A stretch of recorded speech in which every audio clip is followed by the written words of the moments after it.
হুজুররা বুঝে না তা না, হুজুররা বুঝে। কারণ হুজুররা যদি চেয়ারম্যান হয়, হুজুররা যদি মেম্বার হয়, হুজুররা যদি এমপি হয়, মন্ত্রী মিনিস্টার হয়, বাংলাদেশের টাকা পাচার করে বিদেশের জমিনে পাচার করা সম্ভব হবে না। কথা বলে ঠিক না আমার ভাইরা? এজন্য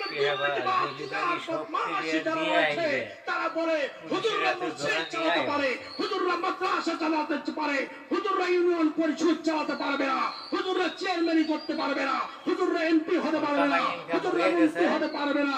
আমি আপনাদেরকে চাক্ষুষ চোখে দেখায় দেওয়া যায়, আফগানিস্তান ওই আমেরিকার বাচ্চারা দখল করেছিল।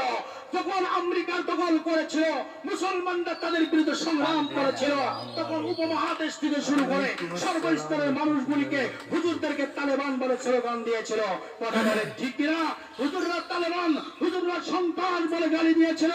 আমার এই তালেবান ভাইরা, আমার আফগানিস্তানের মুসলমানেরা যখন তাদের অধিকার বুঝিয়ে নেওয়ার জন্য আদা জল খেয়ে যখন ফিল্টারে ছিলাম, আমেরিকার বাইরে আমেরিকার লাল কুত্তারা পালাতে বাধ্য হয়েছে।